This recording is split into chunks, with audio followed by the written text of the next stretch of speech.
Wherever you are and however you're listening, thank you so much for being back with us on another episode of Winning the Moment. Today, I have honestly one of my favorite entrepreneurial stories that I've ever heard.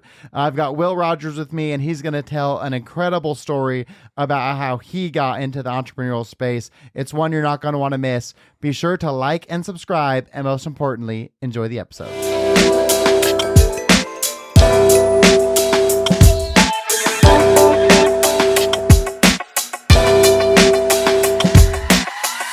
Welcome back to another episode of Winning the Moment. Today, I have Will Rogers, an entrepreneur, and I got to tell you, his story of how his business started is pretty awesome. I absolutely love it. As soon as I heard it, I was like, I got to get you on the podcast to tell this story. So, Will, thank you for being here. Thanks, Cody. Good to be here, man. So, I'm curious, did you always want to be an entrepreneur? No, I'm glad you said that because I listen to a lot of entrepreneurial podcasts. Yeah. I love the stories. I love seeing how people got to where they are. And when I grew up, I never thought of it. I wasn't selling baseball cards. I wasn't flipping sneakers. I wasn't doing any of that. I wanted to hang out with my friends and I wanted to play sports. And that's basically it. I didn't care for school too much either. Yeah. But those were the things that I was focused on. I didn't have a job until I graduated high school. No shit. Yeah. What sports were you playing? Basketball and golf, my main sports, and then I played volleyball my junior and senior year. So really, at the high school or yeah, and so I grew up in Colorado.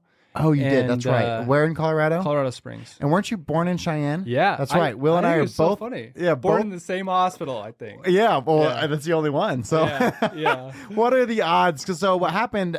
Blake and Mallory, our producers here at Blueform Media, had like an entrepreneur group come through, check out the studio, and then connected with Will and like, oh, you should connect with Cody. And so we got in touch, and he comes out to the office, and we start chatting, and find out we're both born in the same hospital. Yeah. In Cheyenne of all places. Wyoming. Like what a small world. And yeah, my parents grew up there, and we still have a cabin we go out to hunt and stuff. We love it out there. And so where in Colorado did you grow up? Colorado Springs. Okay. That's a beautiful place. Yeah, it's great. And when I met you, there was some other things, like you had done financial planning a little bit, right? I had done you did that. Northwestern Mutual. Oh, I didn't know you were the CFO of HFB. Oh, okay. And I get there and we clean your guys' building. I know, that was another funny thing. I was like, wait, you've been a customer of ours for years, I think. That's I'm hilarious. not sure when we got that, but there was all these funny connections. It's a small world, man. And you golf too, right? Yeah, love it. Yeah, and so I still play a lot of golf and a lot of basketball. Those things just kind of keep me busy and sane. Why did you end up in St. George? It just kind of all came together serendipitously. I didn't know where I was going to go to college. I went on a mission for my church, and during the last... So you grew up LDS in Colorado? Yeah. That's a little bit different probably than doing it here. And I'm happy to share kind of my experiences like that. I'll answer your first question, though, about how I got here, and that was... It was probably the last quarter of my mission. I still wasn't really sure where I was going to go to school. I thought my older brother and older sister had gone to BYU. I didn't have the grades to get into BYU, so I thought I'd go to a smaller school first, which I didn't know what it was, and then transfer, because I just kind of. And why did you want to go to school? Just because I actually found that I was in Boston, big city, big strategy firm like Bain and Co. There's a bunch of finance going on out there, and I met a lot of those guys. And I thought, I want to do business strategy. I want to do consulting. And I figured that out just kind of along that path. And that was on your mission? Yeah. So how are you meeting those people on your mission? They're just members in the ward. Okay, just knocking on their doors? Yeah. And then there was a couple missionaries in our mission that were doing that. And that takes... I realized when I got home and got into small business, that's not my type of brain. I think down the road, I could probably do consulting, but you have to be extremely book smart to get into those kind of programs in those big colleges. Yeah. And I'm not saying that I'm not. I don't want to sound like I'm putting myself down. If I apply myself, I really believe I could have gotten into a program like that. Sure. But school for me was just always kind of hard, and it was a big school program. And then you go and you work 80 to 100 hours a Yeah. week. I was sold on that idea, but you make well into six figures your first year out of college. And so I was like, that's like what I want to do. Yeah. And so, Okay, so you went to school thinking like, oh, there's a path to six figures. I'm going to go be an employee at a big firm, make money. exactly. That's where you And went.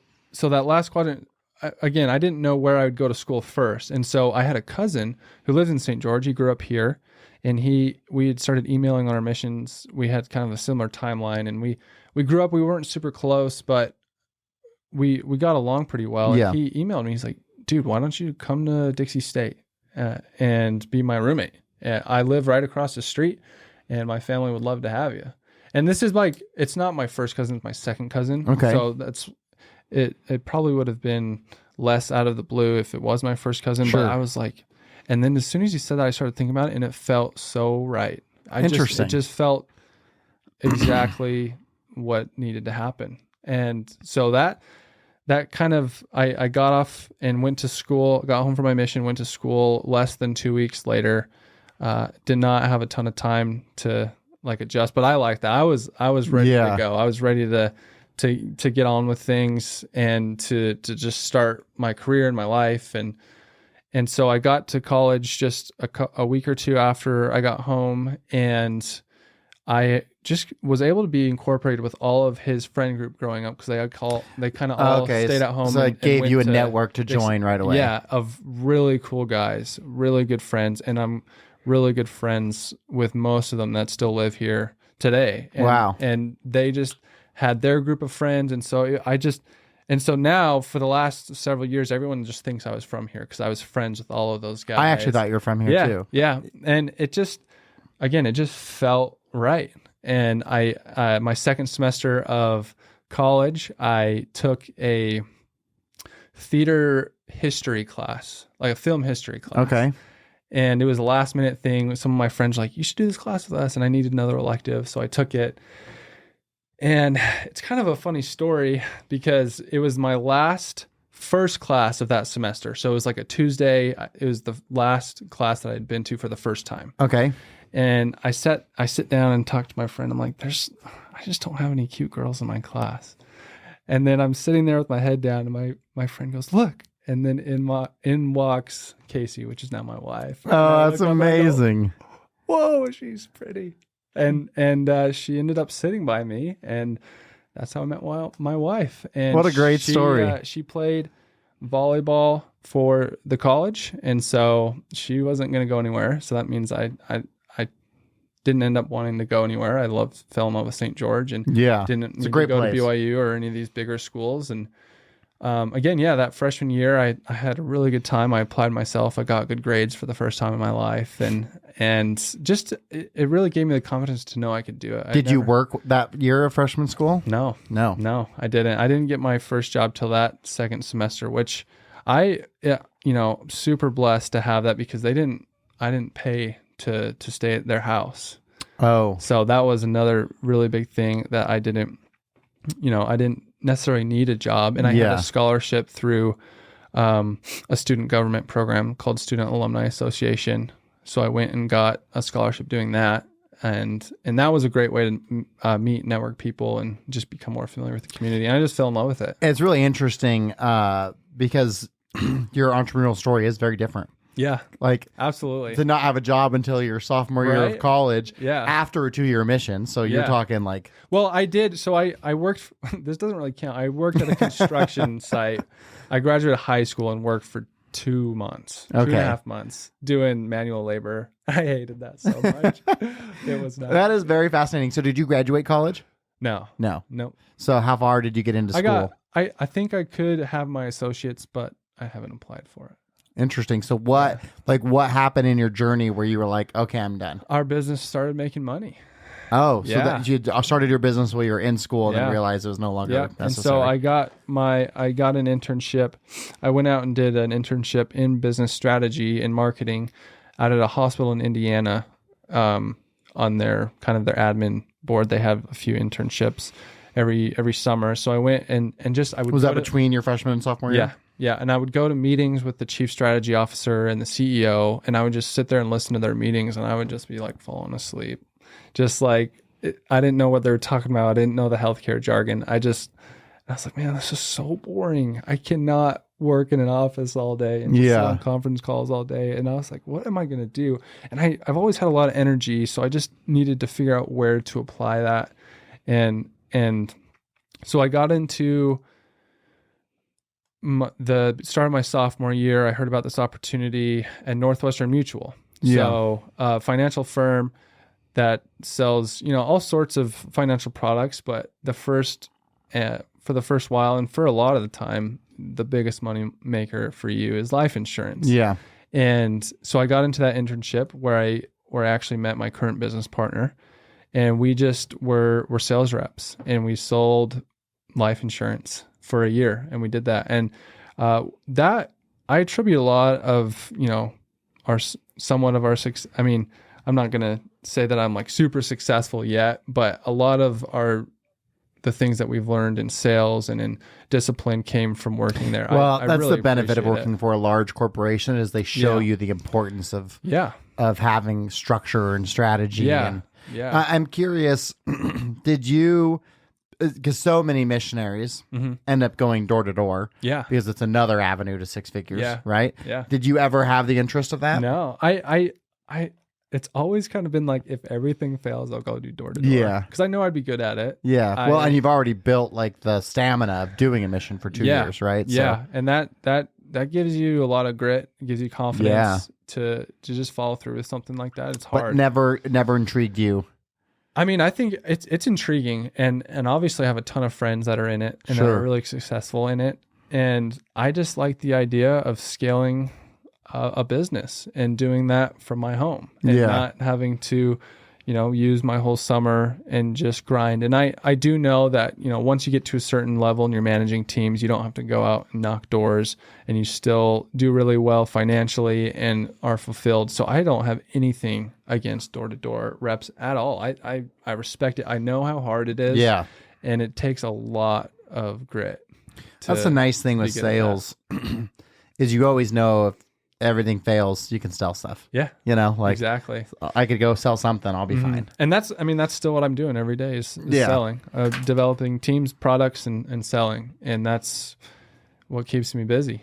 So now we're getting to the juicy part of the story. So you're at Northwestern Mutual with your buddy, and then tell me how this business starts. It's good. So my friend, his name's Jake Luke. He's awesome. Jake Luke, 2 first names. Yeah. People always call him Luke. They'll like see his name. They're like, "Hey, Luke," and it's just funny. And he would just cold call businesses and try to get a hold of the owners to do their financial planning, or to sell them insurance, right? Yeah. And he ended up calling this lady who owned Made to Perfection Cleaning, and she met with them, and she had just revealed to him that, hey, I'm so burned out of this. I want to sell my business. If you know anybody looking for it, I'll sell it to him.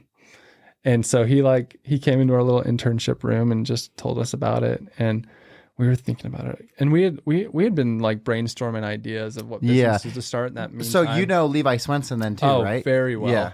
Very well. I love Levi. Levi's We've a golfed stud. a lot together. He was a good role model to us. Bet. You do a lot of like joint work, especially when you're young, because you don't really know what you're talking about. Yeah. When you get these like high net worth clients coming in the door and you're just trying to get these people to meet with you, you leverage their name and their qualifications to get these meetings with these big people. So I did a lot of work with Levi. Yeah. And I still see him around town, talk to him every once in a while, just at golf tournaments and he's and a that stud. sort of thing. He's awesome.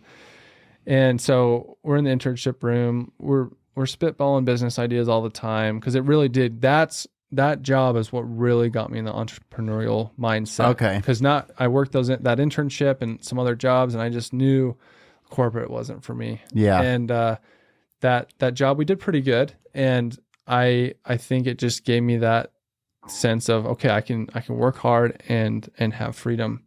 And so we started spitballing ideas, because I think selling insurance, you can make a killing of it, but it's hard. I mean, selling anything is hard, but life insurance, it's just... Which is really stupid, because if you're listening to this, you're going to die. Yeah. Like definitively. Mm-hmm. Like that's the one thing we all know. And if a family gets in the strategy of like having those things in place, you can create generational wealth for your lineage through that, like Yeah. have it. And I have it on my kids. Yeah. And we have it. We still use the products. I still use Yeah. the product. I still I'm a big have believer whole in it. life Hell insurance yeah. and term life. I have it all. And I believe in it. Yeah, so do I. believe Northwestern Mutual is a really good company. They are. There's some really good mentorship there and training. But we wanted to get into building just a different kind of business. I think is what it came down to. And so what was your reasoning for that? So you didn't have this entrepreneurial like spirit as a child, right? And then you were looking at corporations, and so what was that burning desire that made you want to do it? Again, I think it's just the ability to have freedom but still make money. Okay, and that makes sense. And we experienced that at Northwestern, where we would do well, we'd close some cases, we'd make some money, and then we would celebrate, or if you hit a certain milestone, they'd take you out. And just like they do in sales, door to door, they'll take you on a trip or something. They would take us on trips and do fun things. And I just thought, man, I'd love to build a culture like this. I do love working with people, and I love the idea of building. I like to build.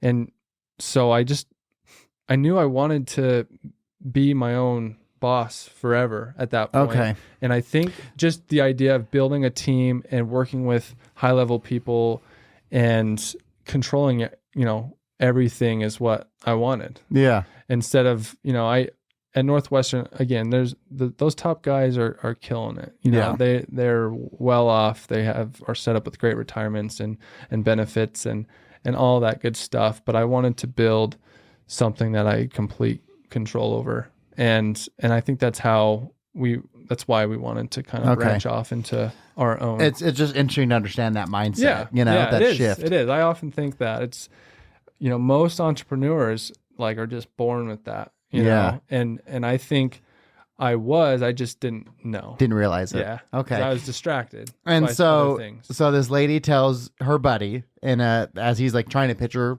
financial services, I'm looking for someone to buy my business. Yeah, exactly. And so we were like, okay, let's make an offer. And so we get in touch with her broker, and also just to set the table, MTP was made to perfection. It's a cleaning service. Yeah. And you guys don't know anything about it. Nothing. Oh, this is bad. And I'll just wait. It's funny.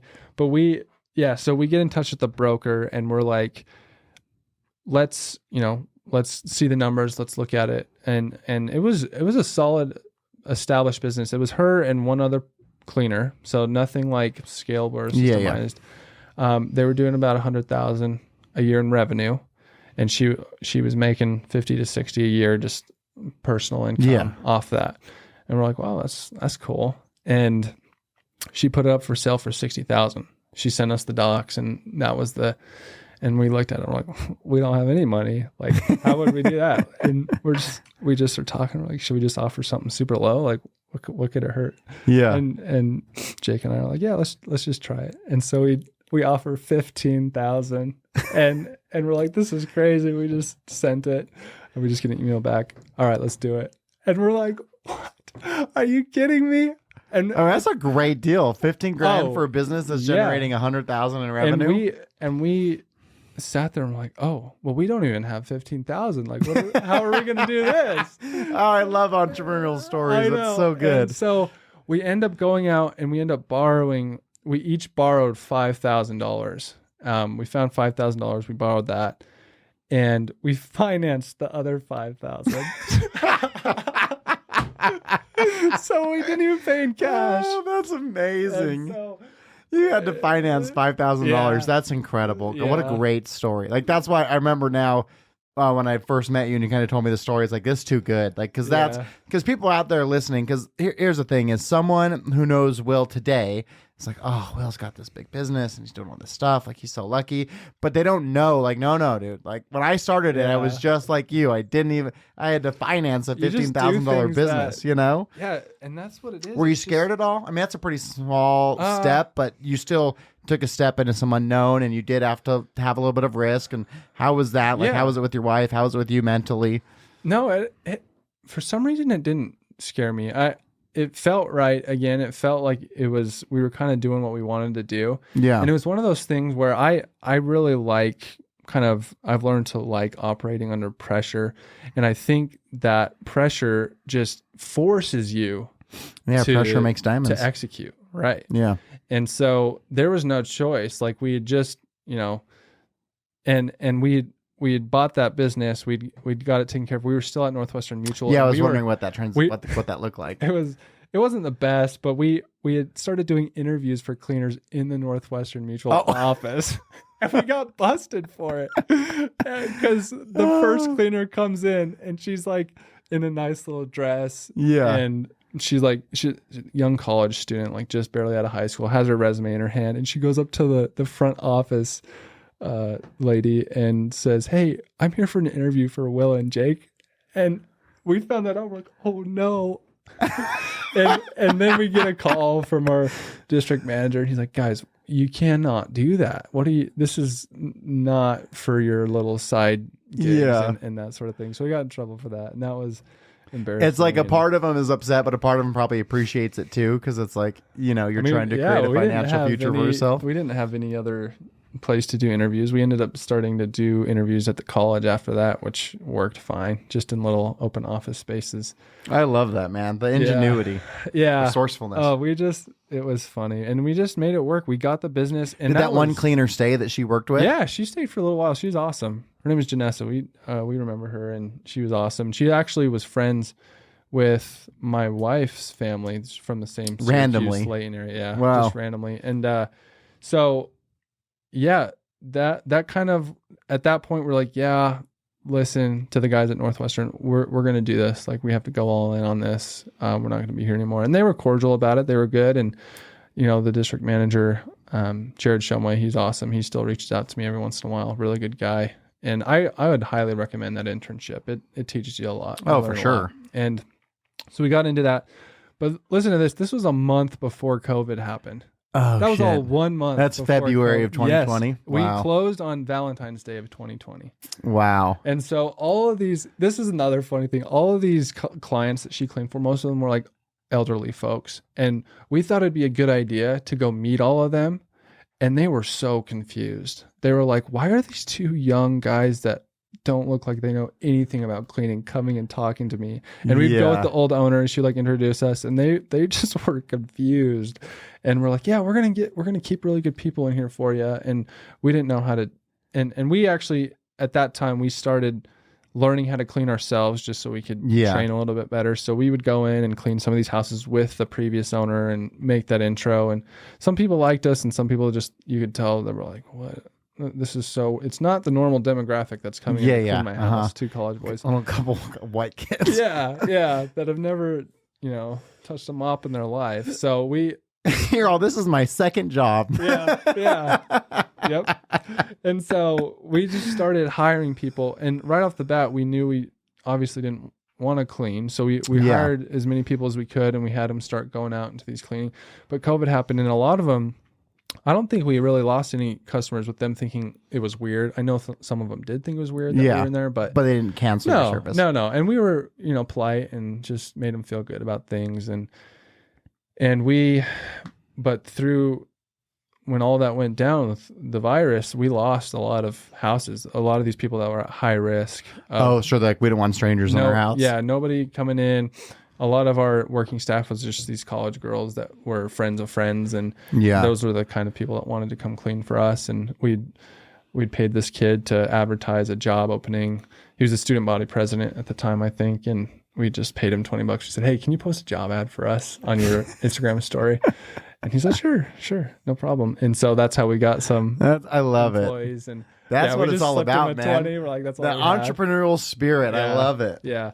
And so when COVID happened, we kind of we got down. They were doing like 8,000 to 10,000 a month. We got down to like 2,000 or 3,000 a month in that March. And that was what you guys were living off of, because you left North Beach. Yeah. Wow. Yeah. And scary. at the time, my wife was on volleyball scholarship, and I still had my scholarship through the Student Alumni Association. Okay. So our expenses were low. We were in married student housing, pretty inexpensive. So yeah, but we, and you get FAFSA too as a college couple, which was. Well, you get what? FAFSA. What's that? FAFSA.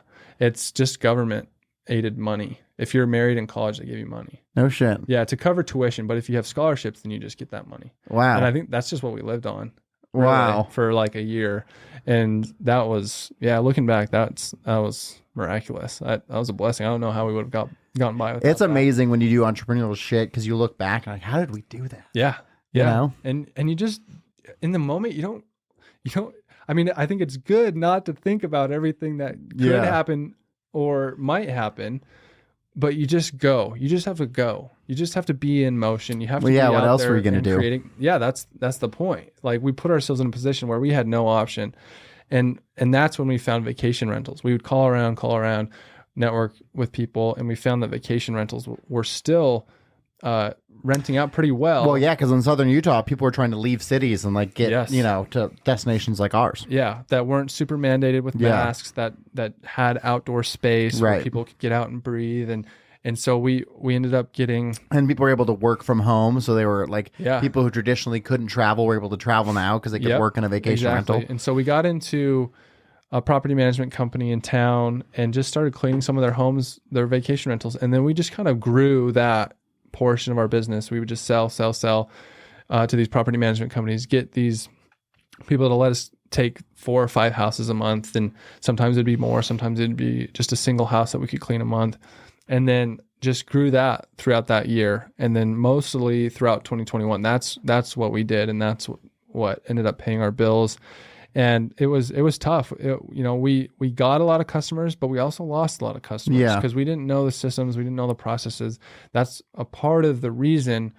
That is the reason I thought of our software company now, Dormy. And that just simplified our systems. So where in that journey did you guys get into? You said you acquired another company too? Yeah. And so what year was that? That was the end of 2022. Yeah. The end of 2022. So you were at like a year and a half, almost 2 years almost in at 2 that years. time. Yeah. And it was kind of the same thing. We had, it was a former client of ours that I think a lot of this stuff is seasonal too, as you know. And so some people we just work for them in the peak seasons. And it was December. It was kind of a slower time of the year. And this guy reached out to us and said, "Hey, I've got a really close friend of mine selling her vacation rental cleaning business." And at this time, this business was doing around $200,000 or $300,000 in revenue. And we offered 30 grand. And she said yes. Oh my God. That's incredible. I think I have to admit that we have put in a lot more offers and been laughed out of the room. Yeah. But it's just about taking shots. That is amazing. You're like my dad, dude. My dad, like a house be for sale for $1 million. And I'd be like, I'll give you 600,000 for it. And it's just. But that's the thing. Take it back. You know, it's not. It's not a person. It's not like you're being rude. You're just saying, look, this is what we could afford to give you. What I don't understand though is why for them. Like as a business owner, why would you? I don't know. Why would you sacrifice? Actually, I think I do know. I think just people just if they can have a little bit of money, that probably sounded like a lot of money to them at the time. That's what's crazy is like a bird in the hand is worth more than 2 in the bush. You know, because you figure for 30 grand, if you didn't want to do it, you could just hire someone and use that $300,000 and then make 40,000 a year and not do anything in perpetuity. Yeah, that's crazy. But a lot good of for you guys though. Wow, business owners do not think like that. And so you purchased $400,000 in revenue for $45,000. Yes. Yeah, that's amazing. Yeah, and the multiples on service businesses aren't good to begin with. And if you have it scaled out and systemized, you're still only getting 2 to 3x profit. Sure. So.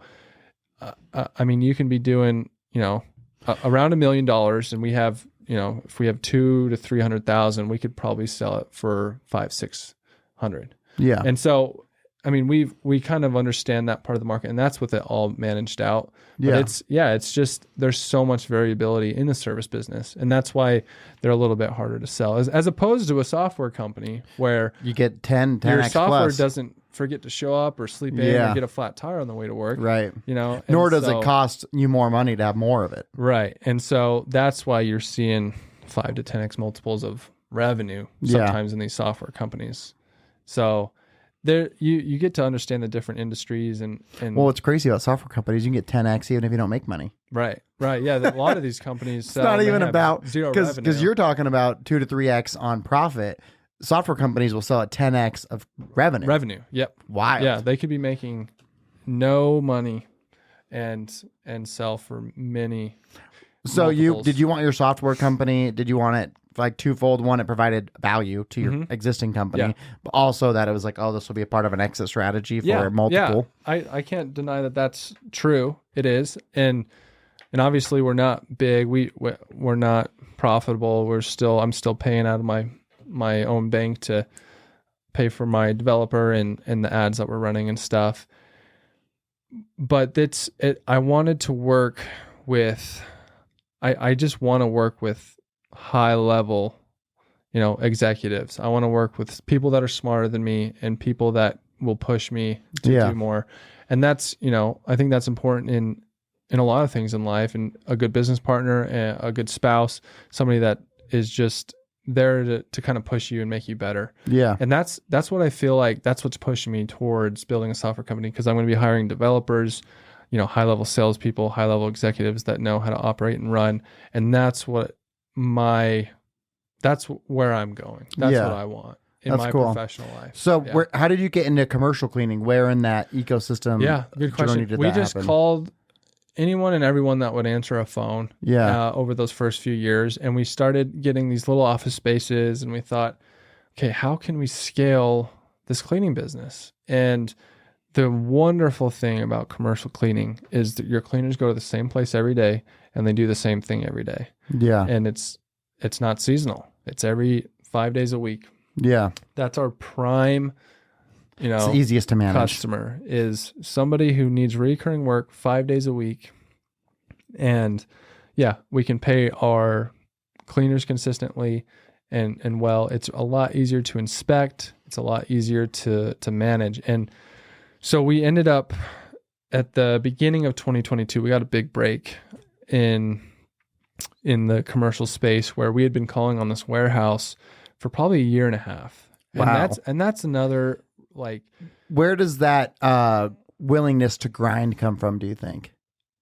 A lot of it is just from our experience, for me, playing sports. I figured, and then also the mission, because like you got to work every day no matter what. So, and Northwestern Mutual, that internship, like those things really do help.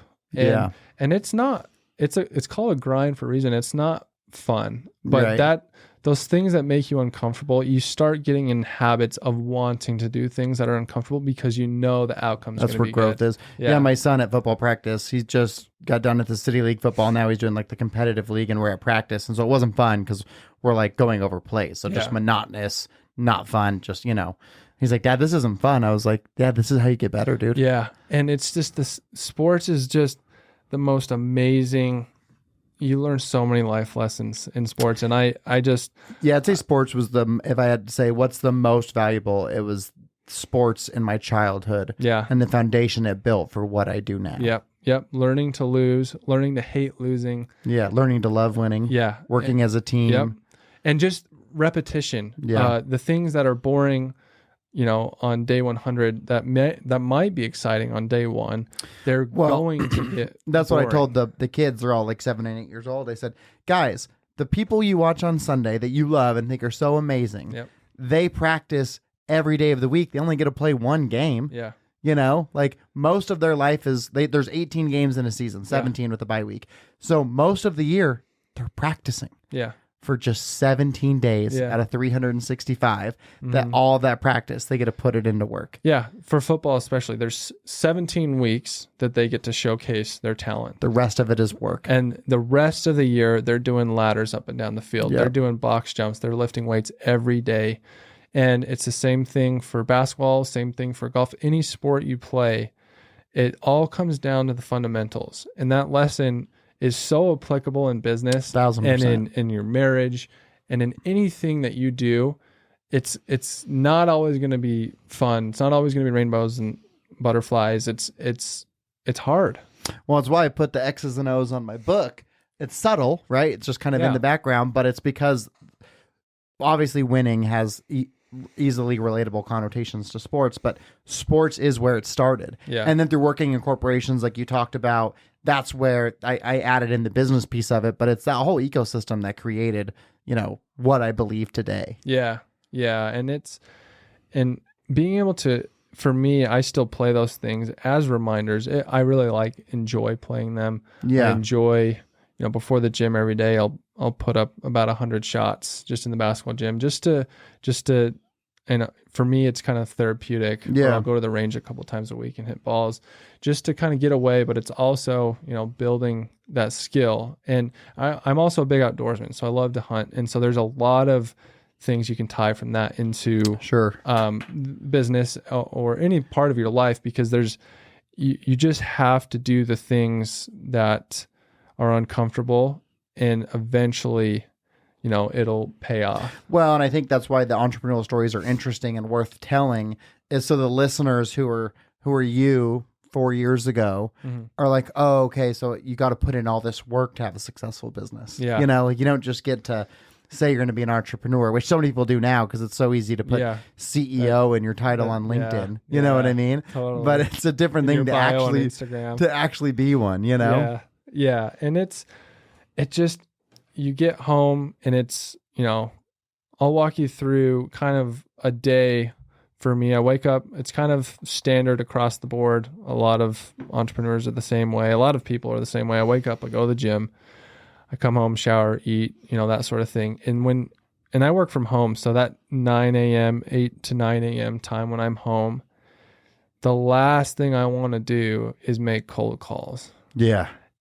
But I know that's what I have to do. Yeah. And nobody's sitting there, cracking. And you're still doing it today. Yeah. Oh yeah. Yeah. A lot of our cleaning business is almost, I'd probably say 90 to 95% managed out. And so we have a really good general manager, Drew Hathaway, shout out. He's you amazing. Just focus on growth. Yeah. Yep. And that's how we wanted it. And we've made less money this year. We're still growing, but we've made less money personally this year than we have in the past couple of years because we're putting a lot back into it. And that's another part of business growth, right? We just had an executive meeting yesterday. Yeah. And we're at this precipice of we either go all in and we spend a bunch of money to make a bunch of money. Yep. And we'll be less profitable, right? Yeah. Because in order to get over the ceiling that we're at, we're going to have to invest a bunch. But then once you get through that ceiling, we can start growing again. Or we scale back. Yeah. We eliminate expenses. We shrink the team and we just become extremely profitable. Yeah. What do you want to do? Yeah. What's the strategy? And for me, it's always, I've always wanted to scale. I want to go big, and here's the funny thing about business and life is just because you manage something out does not like it provides you a lever, right? And that lever is allowing us to work on the business. So we're going to go do sales, but that does not mean that lever necessarily will work. That's something that, okay, I'm going to invest a lot of money and time into this. Just because you do that doesn't mean it's going to work. Yeah. And it's about kind of managing expectations and just allowing yourself, obviously you want to set big goals and try to hit those. But managing your expectations to the fact where, okay, I don't expect this to happen, but I'm going to do my part and I'm going to do this many calls every day. I'm going to get out and try to meet this many people this week and you'll be rewarded. And it's just, and I say that because it's not always in the time frame that we want. You know, we've gone in periods of our business where we've grown really fast. We've closed big deals in a month and then we get good momentum. And then, sometimes we'll lose stuff that's just out of our control. Yeah. We ended up losing a pretty good customer this year because they called me, the owner called me, said, "You guys are great and I'd recommend you to anyone, but we need to be more profitable. So we're going to start taking over the cleaning." And that's, to me, it was counterintuitive because like you said, it's the quadrants, right? That's not what they're good at. You need to focus on more bookings, more direct bookings to increase revenue, not trying to increase, the bottom line by taking over cleaning management. And so that which there's only so much room to save money there anyways, right? Because it's if you're not doing it, someone else is. Well, so it's not like you eliminate that expense entirely. And it's not like we were taking money off their bottom line because they charge a cleaning fee to these people, and they just kind of spit that to us for us to clean it. And sometimes management teams take even a cut of that. Yeah. And so it didn't make sense to us, but that's business. Yeah. You know, it's hard. And that was a hit to us, but we kept going. It's amazing. So I made a projection for my company Vibrant at the end of last year for this year, right? So I look back and I was like, okay, we're going to do this much revenue. Here's our expenses. I'm doing that. And then I'm going through the year, right? We just ended September. So I'd gone through and looked at the first 9 months and I was like, wow, it's like pretty spot on what I expected. But how we got it is not at all how I expected it. Yeah. Right. Oh, So that's exactly how it is, man. So then I went back and I looked at our client invoices from a year ago and I was like, wow, that is fascinating. Like there's so many people who were our clients last year who are not this year. And if you would have told me like, you're going to lose this, and this, I would be like, shit. Yeah. You know, like how are we going to do it?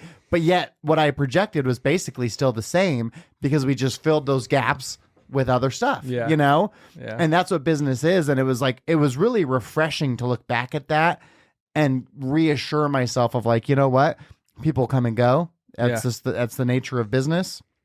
And I could have never known in December when I was forecasting 2024 that these few things would have happened. But I also could have never forecasted that these new people would have came into my life, you know?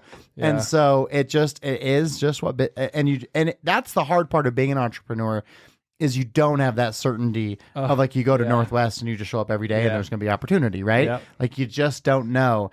And it can feel devastating when you lose a client like that because it's just like, yeah. But it just opens the door for another opportunity. And it's hard too with our managers. Like it's not going to affect their paycheck. It's not really going to affect our cleaner's paycheck. It's only going to affect ours. Yeah, 100%. And it never seems to be the way that you imagine it up in your head. Okay, this is how I'm going to get from A to B. Yeah, it never seems to just go the way that you expect it to. But we found that anytime something like that happens, something always good happens after that. Yeah, we just had a property that went up for sale, and so they're going to transition the way in which they work with us. And it's like, oh, that sucks. But it's like, you know what? All that means is just opening a door for another opportunity, you know? And I love that. It's always darkest before the dawn. Yeah. My wife and I just actually watched The Dark Knight. That movie is so good. But that's So where good. they say it. And God, I wish they'd make movies like that again. oh, it is so. I just like couldn't believe instantly, it. I you couldn't know? believe it. Was it the first time you watched it? No, it's been a while. Okay, yeah. It's funny because you watch movies that you haven't seen for a long time, and you like actually pick up because you're older and you understand things, and that's how it was. I just sat there in awe. I'm like, this movie is It was so good. unbelievable. Just instantly grabs you. And so that quote, it's always darkest before the dawn.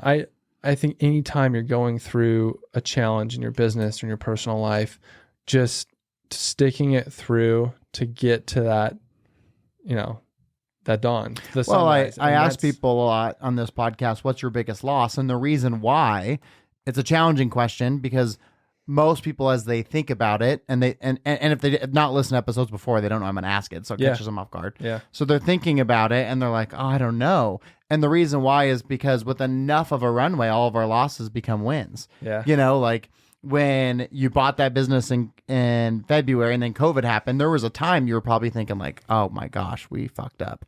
Like, why did we do this? But then you look back on it now and it's like, oh, I'm so glad that happened, you know, because we wouldn't be here otherwise, you know? Yeah. And so, everything has its moments, right? And so nothing is forever.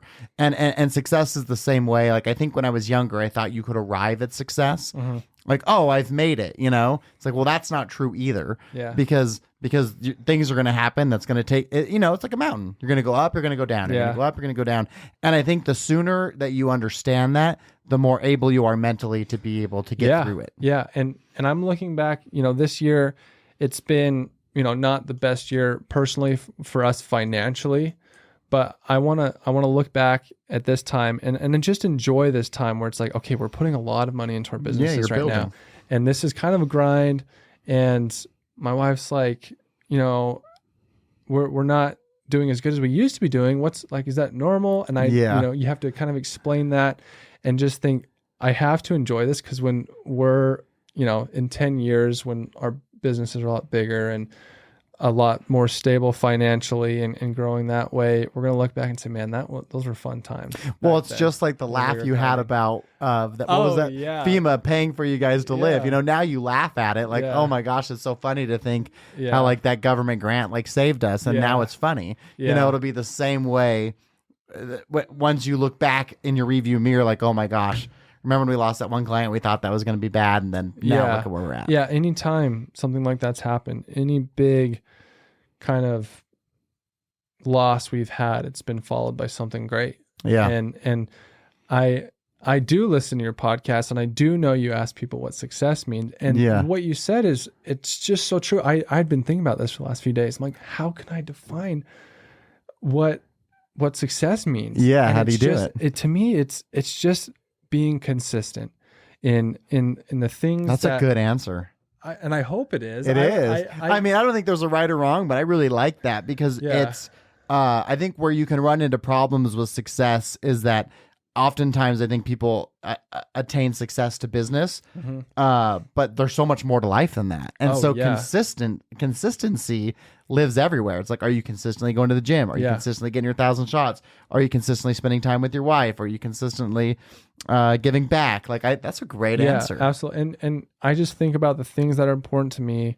You know, it's the 4 or 5 F's or the 3 F's, whatever: faith, family, finances, you know, freedom. You can fitness. You can get into those. Like those. Those are the things. If I am continuously pushing myself in those aspects of my life, the biggest aspects of my life, I think that is success.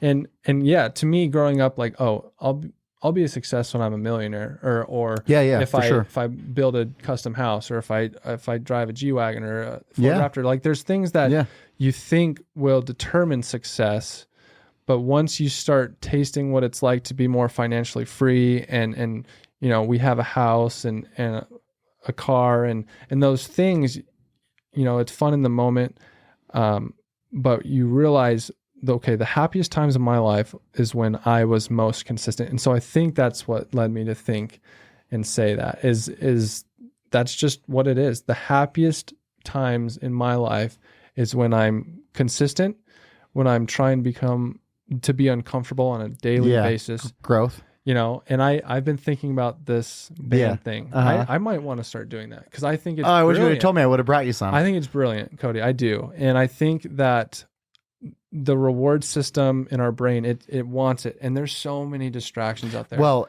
just like it wants consistency. The reason you're so happy when you're consistent is because you are putting effort, because you choose what you want to be consistent at, right? So you're deciding that. But if you're doing it, then you are giving yourself what you need to thrive.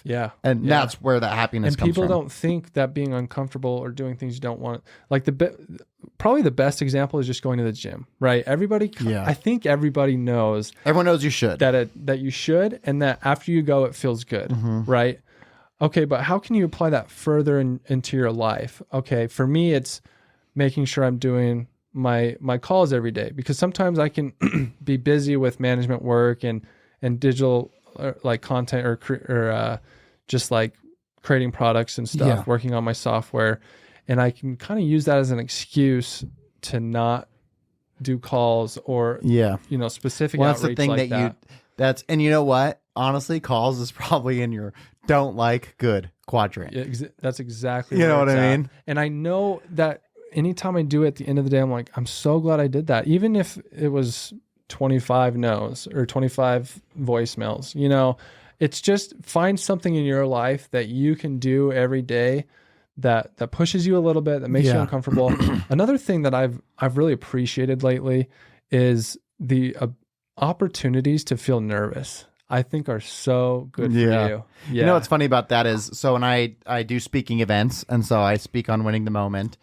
And every time when I'm at like the day before I'm having one, or like the day of, I'm always like, why do I do this? I don't even want to do it, you know? Like, oh, I have this feeling in my stomach. It's like, oh, I wish I wasn't doing this today. Like, I hate it.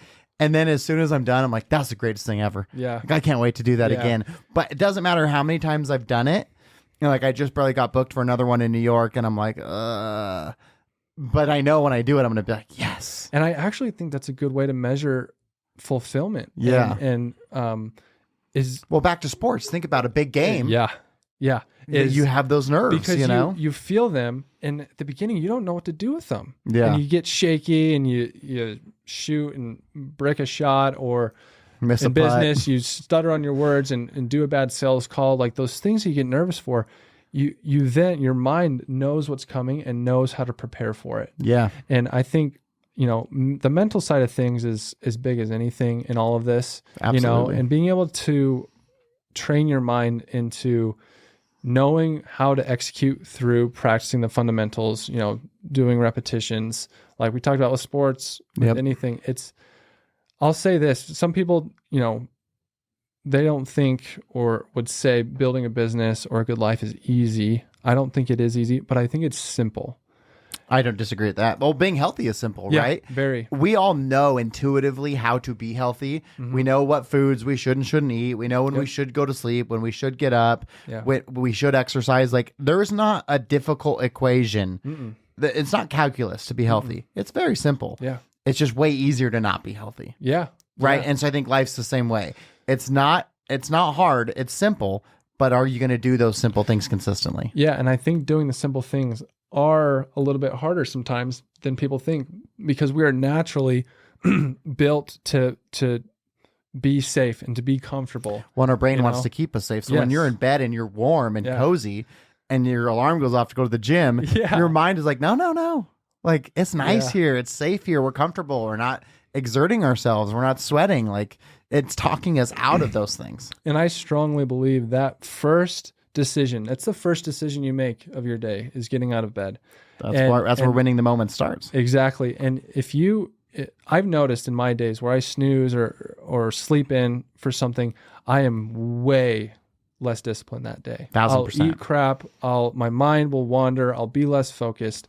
And it's because that first decision, I didn't want to suffer those 3 to 5 minutes where you're just so tired and you're a little bit cold. But after that, you just get this burst of energy.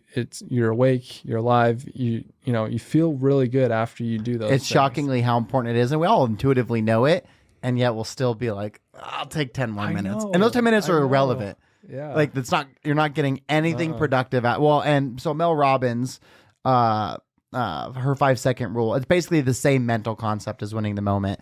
It's talking yourself out of something before you can change your mind, right? Yeah. So it started with her getting out of bed. That's where it started. So she saw like a rocket launch and she thought, that's how I need to get out of bed tomorrow. So her alarm went off. She went 5, 4, 3, 2, 1. I'm out of bed. Yeah. And so that way she just couldn't talk herself out of it, right? But it does set the tone. Like, I've made my bed every day for as long as I can remember. Yeah. Because it's just like, if I don't make my bed, I'm being lazy, because that's the only reason you don't make it, right? And so I just know, like, even if I don't feel like it, I've got to do it. Otherwise, I'm accepting laziness for myself. Yeah. And as to your point, it will naturally bleed into the rest of the day. Yeah. And there's things that you can do throughout the day to switch the wristband. Like if you're feeling unproductive, and these are things that I will do if I'm feeling unproductive or feel like I just am not executing how I want, I'll just go do the dishes or go make my bed or just do something. And it's amazing what happens when you do it. Like, there'll be some sinks in the dishes and I'll do it, and then I'm like, oh, the counter's dirty, so I'll clean that. And I'm like, oh, this is out of place, and before I know it, I'm just like crushing homework. And what bad does that bring? It doesn't bring any. And then you have an extremely happy wife. Exactly. Like then she comes down from upstairs, putting the kids to bed, and she's like, oh, you cleaned up the whole house. Yeah. It's great. Absolutely. We all win. And it's a win-win when you go out of your way to do little things that maybe you don't want to do. And again, with those, it's so easy. And sometimes I'm a victim of this. Just focus in all the distractions we have. So many. I'm pretty ADHD, like a lot of energy. All my friends tease me about it, and that's fine. I totally accept it. I actually thought you were nervous on the other podcast, but now I understand it's just your energy. Yeah. And I think, and it's just, I've kind of accepted that, and I use those things to my strengths. Sure. And it takes a lot of discipline to stay focused. And for me, that's kind of the biggest one is right now I'm doing like a little social media break from a leader I have. He encouraged me and a group of young men to do it. And it's been awesome, and it feels good. And because I'll open my phone and I'll just go straight to where Instagram or Twitter was. Yeah. just trying When to you click just on get it. lost in it. Yeah. And then I realized that, okay, I get home from the gym and instead of sitting on the couch for 10 minutes scrolling, I just go straight to the shower.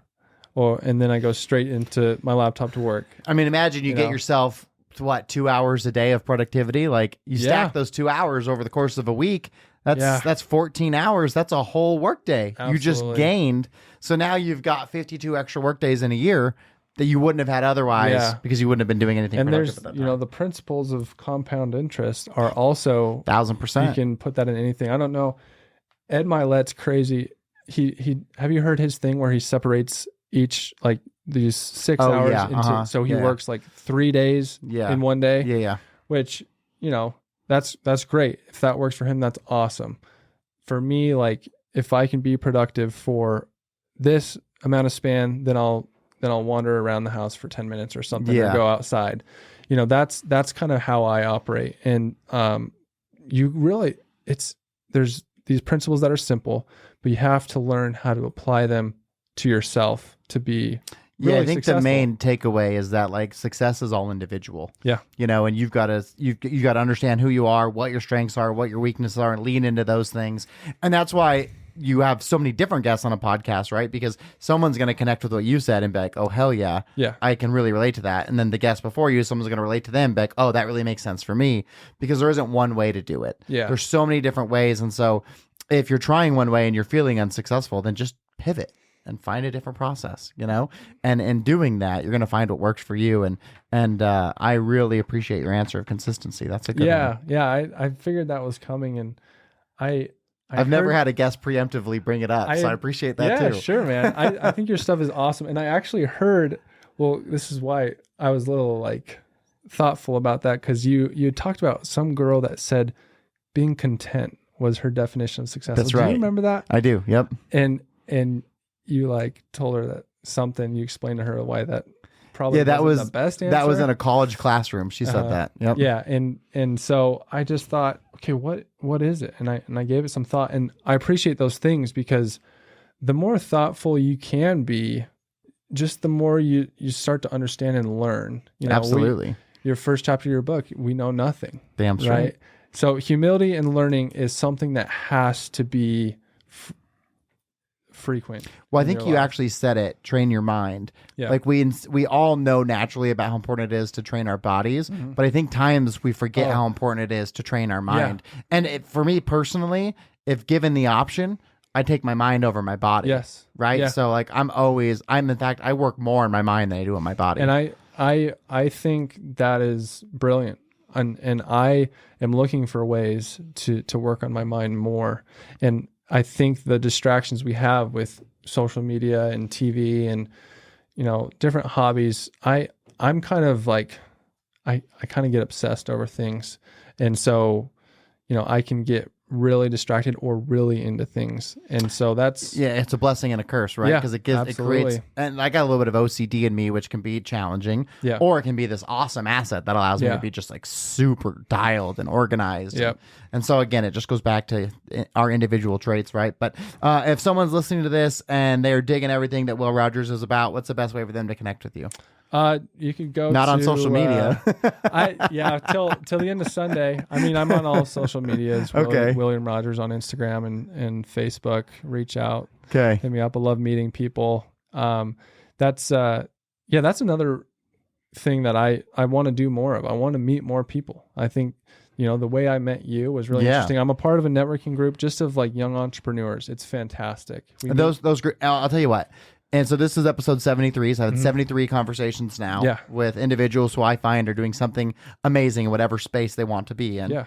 And one of the most consistent takeaways, the people who are achieving the most are investing the most in themselves. Yeah, absolutely. 1,000%. Whether that's being a part of a group, so you've got that group accountability, or investing in masterminds or in growth, like whatever it is, the people who are really doing amazing things are heavily investing in themselves. Yeah, absolutely. And there's power that comes from being around people that not only understand what you're going through, but are going through the same thing. Oh. They say entrepreneurship is lonely, and that is an understatement. Because even my wife, she's amazing and she's so supportive, which I think is really important. It is incredibly important.